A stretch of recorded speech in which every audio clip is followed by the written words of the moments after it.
Donc, pour la partie 2 sur le chapitre des fonctions, encore une fois, pour ma classe de seconde. Alors, c'est la deuxième fois que je dois filmer ce passage, j'avais déjà tout fait et ça n'a pas fonctionné. Je suppose que ma caméra s'est arrêtée parce que ça faisait trop longtemps que je filmais.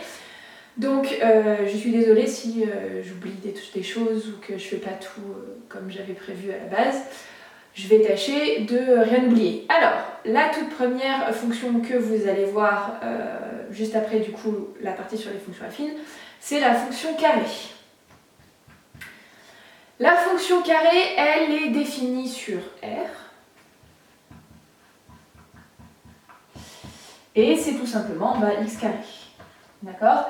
Alors, elle est définie sur R comme n'importe quelle fonction qui sera de la forme x puissance quelque chose où la puissance est positive. C'est-à-dire que x puissance 3, x puissance 4, x puissance 3 milliards, ça sera toujours défini sur R. Il n'y aura jamais de problème dans l'ensemble de définitions.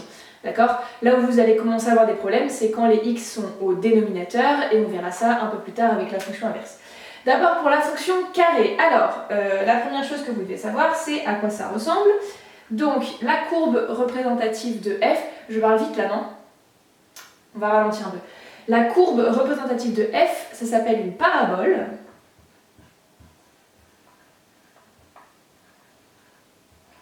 Et cette parabole est symétrique par rapport à l'axe des ordonnées.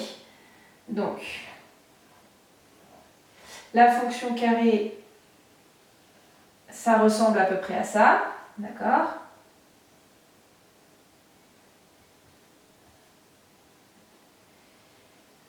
Hop.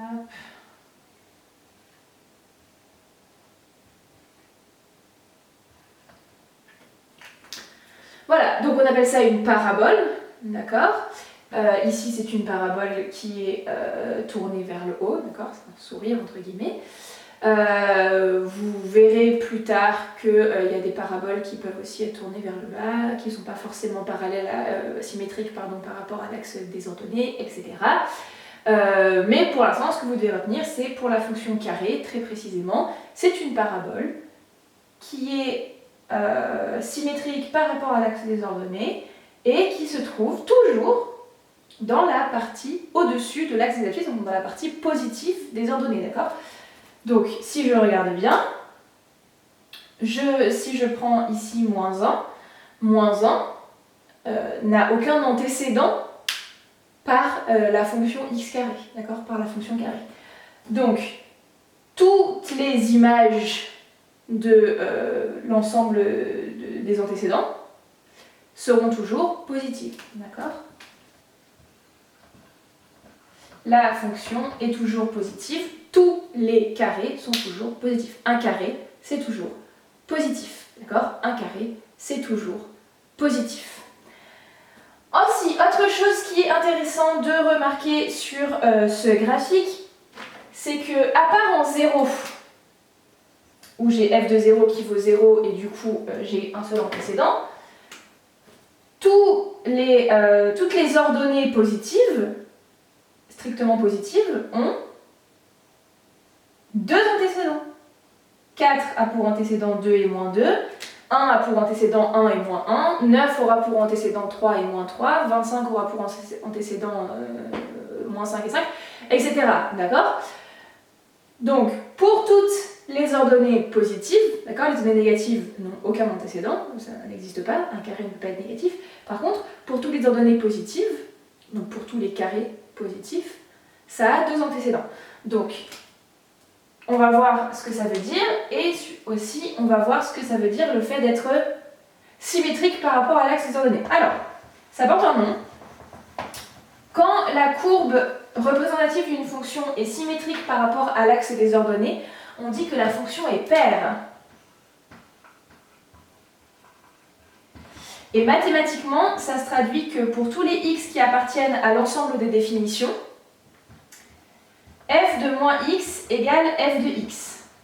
Bah oui, c'est logique. Moins x au carré, moins x fois moins x, ça fait x fois x, moins fois moins, ça fait plus. Donc ça fait x carré. D'accord? J'ai bien f de moins x qui vaut f de x. Donc je suis bien paire.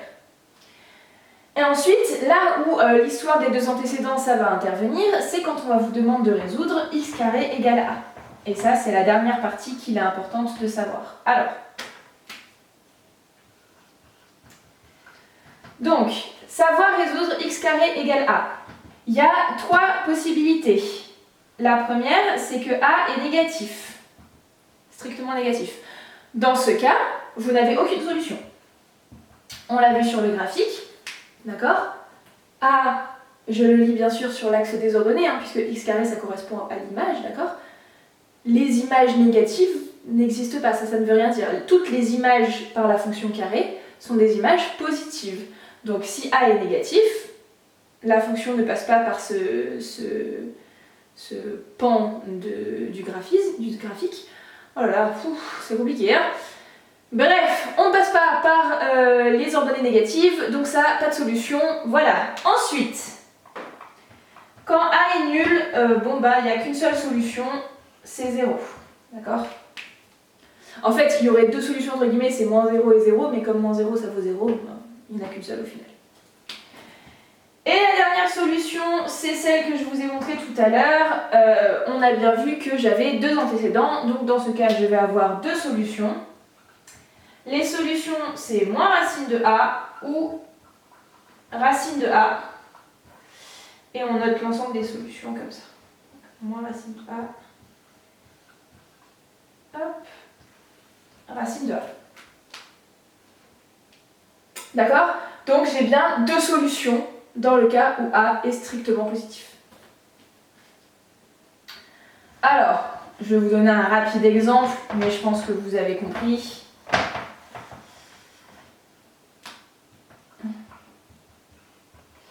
Si x carré vaut 25, les solutions, c'est x égale moins 5 ou x égale 5. Vous ne devez jamais oublier la solution négative. Cette solution-là, on n'appelle pas ça juste sa solution, on appelle ça aussi des racines. D'ailleurs, c'est logique, pour obtenir 5 ou moins 5, en fait, en réalité, vous avez fait la racine de 25. D'accord? Alors, pas tout à fait, parce que racine de 25, ça fait juste 5, on le verra plus tard. Mais on appelle ça les racines, tout simplement parce que quand on les met au carré, c'est dans le sens inverse, quand je les mets au carré, je retrouve 25. Voilà, c'est plutôt dans ce sens-là. Ok, donc ça porte nom, on dit que ce sont les racines. Mais vous le verrez aussi plus tard quand vous verrez des fonctions qui comportent du x carré, mais qui ne sont pas juste x carré. Voilà, petit aparté. Allez, on passe à la fonction suivante, et la fonction suivante, c'est la fonction inverse. La fonction inverse, son ensemble de définitions, si vous m'avez suivi tout à l'heure, ce n'est plus R, mais R étoile, parce que cette fois-ci, comme la fonction s'écrit 1 sur x, attention, j'ai un x au dénominateur. D'accord? Diviser par 0, ça n'a aucun sens, on l'a vu en classe. Si vous prenez un gâteau, comment vous faites pour découper le gâteau et pour qu'à la fin, il reste 0 part? Eh bien, vous ne pouvez pas, d'accord? Ça n'a aucun sens. Comme vous ne pouvez pas faire disparaître la matière et que vous ne pouvez pas manger le gâteau, vous ne pouvez pas faire en sorte qu'à la fin, il y ait 0 part. Ça n'a pas de sens. Donc, 1 sur 0, ça n'existe pas. On dit que 0 est une valeur interdite.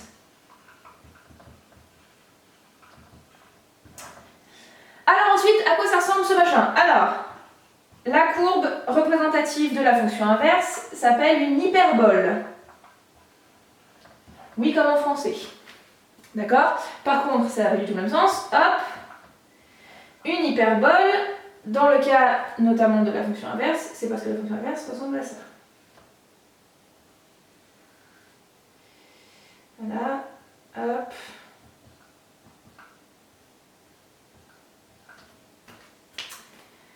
Voilà, ça c'est la fonction inverse. On remarque qu'elle est tout le temps décroissante, mais je n'atteins jamais la valeur 0 puisque c'est la valeur interdite. D'accord? Ici je vais tendre vers moins l'infini et ici je vais tendre vers plus l'infini. D'accord? Alors, ensuite, qu'est-ce qu'on remarque? On remarque que cette hyperbole, elle est symétrique par rapport à l'origine. Elle est symétrique par rapport à l'origine O du repère. D'accord? Quand une fonction est symétrique par rapport à l'origine du repère, on dit qu'elle est impaire.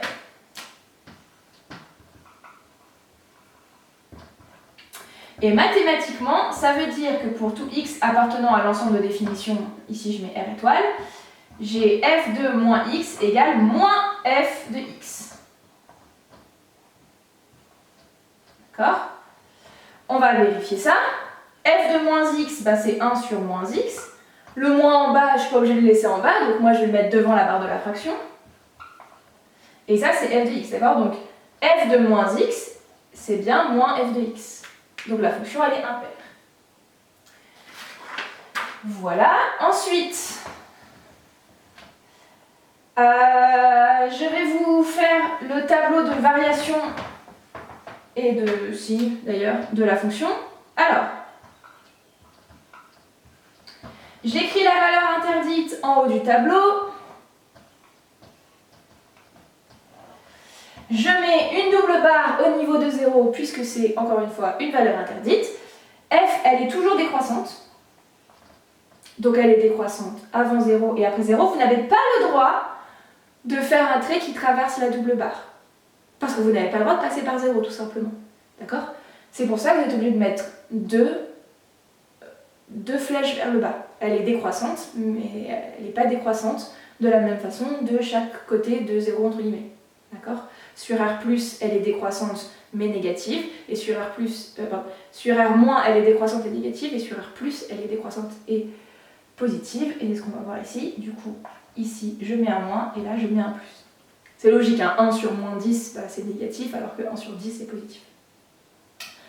Voilà, donc là, vous avez le tableau, et ça doit vous rappeler des choses, hein, puisque en fait, là, vous refaites encore une fois des tableaux de type ce qu'on avait vu dans les inéquations, quand justement vous aviez une équation avec un quotient, et que du coup, vous aviez une valeur interdite qui correspondait au nombre qui annule le dénominateur. D'accord? Alors, toute dernière petite chose, c'est tout simple, mais si je vous donne deux nombres positifs strictement, non, si je vous donne deux nombres juste non nuls, et que je vous demande de résoudre ça, et ben c'est équivalent à ce que x ce soit l'inverse de a. D'accord? Donc par exemple, s'il faut résoudre 1 sur x égale 5, x vaudra alors 1 cinquième. Et pareil, hop, si 1 sur x vaut 1 demi, alors x vaudra 2. D'accord? Si ça vaut 3 demi, alors ça vaudra 2 tiers. Etc. Voilà, donc là on a fini tout ce qu'il faut savoir sur la fonction inverse. On passe à la fonction suivante qui est la fonction cube. La fonction cube, pouf, on a de nouveau des puissances positives de x. Je dis positif parce que vous le savez ça, hein, si j'avais laissé ça, 1 sur x, c'est x moins 1 la puissance. D'accord? 1 sur x ça correspond à x puissance moins 1, donc c'est une puissance négative de x. D'accord? Là, on va s'intéresser au cube, donc c'est une puissance positive, c'est x puissance 3. Alors, ce qu'il faut savoir, donc à quoi ça ressemble? Ça ressemble à peu près à ça. Alors, première chose, f, alors, la courbe est symétrique par rapport à l'origine, d'accord? Si ma courbe est symétrique par rapport à l'origine, on l'a vu tout à l'heure, ça veut dire que ma fonction, elle est impaire. D'accord? C'est logique puisque si je fais f de moins x, qui correspond à moins x au cube, moins x au cube c'est moins x fois moins x fois moins x, moins fois moins ça fait plus fois moins ça fait moins, donc ça fait moins x au cube. Et ça, bah, c'est f de x. D'accord?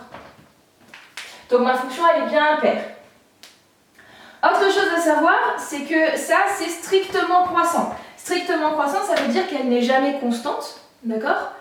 Et donc, en particulier, si vous prenez un antécédent quelconque, d'accord? Si vous prenez n'importe quel nombre appartenant à... Enfin, si vous prenez n'importe quel point, entre guillemets, sur l'axe des ordonnées, vous ne pourrez trouver qu'un seul antécédent. D'accord? J'ai pas d'autre antécédent que celui-là, pour ce point-là. Ok? Alors, qu'est-ce que ça veut dire? Donc, déjà, f est strictement croissante. Ça, c'est mes notations. ST, c'est pour strictement. strictement croissante. Donc, qu'est-ce que ça veut dire? Ça veut dire que si je vous demande de résoudre x³ égale a, vous n'aurez qu'une seule solution, puisque chaque image n'a qu'un seul antécédent.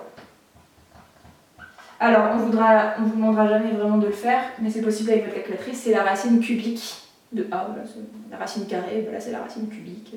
Il y a la racine pour puissance 4, enfin voilà, il y a à chaque fois son équivalent. Ok. Par exemple, si je vous donne x³ pardon, égale 8, vous allez me trouver 2 à la fin.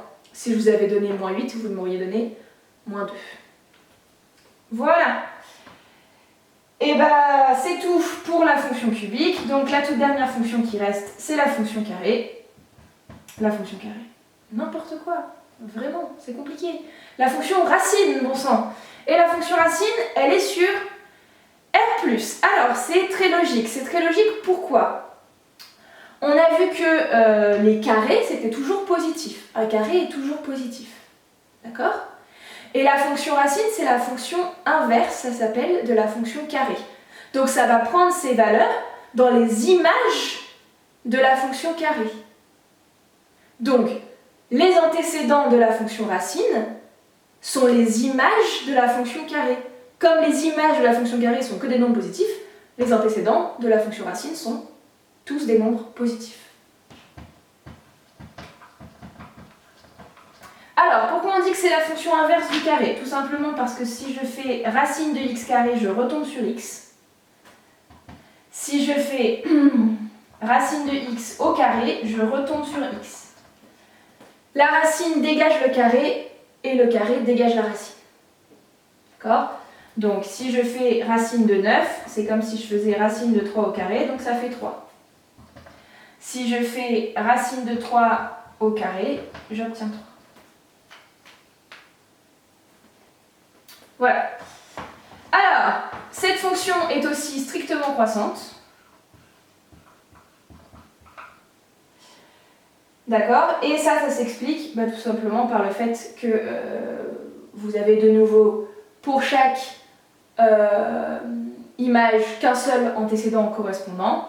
Donc si on vous demande de résoudre racine de x égale a avec a positif, bien sûr, puisque une racine c'est comme un carré, ça ne peut pas être négatif. Une racine c'est toujours positif aussi. D'accord? C'est équivalent à ce que x égale a au carré. Il n'y a qu'une seule solution et c'est a au carré. Donc, par exemple, je vais vous le faire à l'oral, racine de x égale, je sais pas moi, 4, x vaudra 16. C'est la seule solution. Voilà, et bien écoutez, on a terminé, on a vu toutes les fonctions qui étaient dans ce chapitre-là. J'espère que c'était assez clair. De toute façon, vous approfondirez ce chapitre-là l'année prochaine. Vous reverrez les tableaux de variation, les tableaux de signes, etc. Voilà. Donc la partie la plus importante, c'était vraiment tout ce qui est fonction affine et un petit peu les fonctions carrées aussi. Donc si vous avez des questions, vous pouvez me les poster en commentaire et sinon, comme d'habitude, vous pouvez m'envoyer des mails et on se revoit au prochain chapitre.